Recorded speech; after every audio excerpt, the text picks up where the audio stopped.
Yes, ibihe byiza kuri wowe wabashije gukora subscribe kuri Sano Empire, nawe utari wabasha kubikora ariko ukaba ugiye kubikora nawe bikugendekere gutyo. Ni iby'agaciro gakomeye cyane kuba warasize support ya subscribe kuri Sano Empire. Imana ibiguhera umugisha. Abasanzwe bamenyereye Sano Empire tubagezaho amakuru ajya atandukanye, haba mu buzima busanzwe, muri politiki, muri showbiz ndetse n'ahandi henshi hagiye hatandukanye, tutibagiwe na siporo na gospel. Ahabonetse inkuru ariho hose Sano Empire izi kugezaho mu bambere. Ni kuri iyo mpamvu rero kuri uno munsi twanyarukiye muri siporo, ndetse tukaba tugiye kwibanda ku ikipe y'umupira w'amaguru hano mu Rwanda isanzwe izwi ku izina ry'Amavubi. Murabizi yuko kuri uno munsi washize aribwo yari iri gukina n'ikipe ya South Sudan, ndetse bikarangira iwutsinze umukino ndetse ikanawutsinda ku bitego 2-1.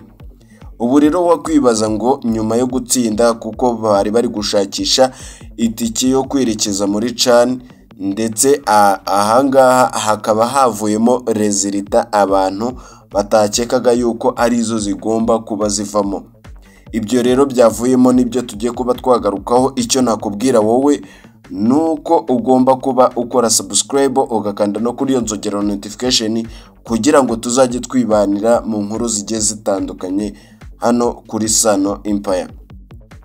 Icyo twababwira cyo cya mbere ku ikipe y'Amavubi nuko rwose ibintu bitameze neza kandi yamaze kuba yatsinda. Wakwibaza ngo ibintu bimeze bite? Mu mukino ubanza wayihuje na South Sudan, Amavubi yakiriye ibaruwa ivuga yuko imikino yatambutse ya mbere ntacyo yari ivuze, ahubwo imikino igiye gukurikiraho ariyo ifite ikivuze.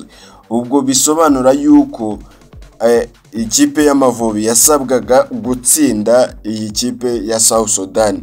Murabizi yuko mu mukino ubanza South Sudan yatsinze Amavubi 3-2, kandi ikipe y'Amavubi yasabwaga gutsinda byanze bikunze, kuko mu karere k'ibiyaga bigari hagomba kuba hagenda ikipe imwe. Ubwo mu manota 6 byasabaga yuko ikipe y'Amavubi igomba kuba ifite amanota 6. Yaba n'iyindi mikino cyangwa se n'ayandi makipe yatsinze bakaza kurebera ku bitego. Ibyo rero Amavubi ntago yabashije kubikora, yatsinzwe umukino ubanza. Ubu tuvugana South Sudan muri uriya mukino yari ifite amanota 3, mu gihe Amavubi yari ifite ubusa bw'amanota. Ikigera hano mu Rwanda byasabaga yuko rwose itsinda, kandi gatsinda ibitego byinshi, ariko ibyo ngibyo byaje kuba impfabusa bitewe nuko ikipe iyo ari yo yose yagombaga kugira amanota 4 muri East Africa ariyo yagombaga kugenda. Ubu Amavubi nta tike ifite.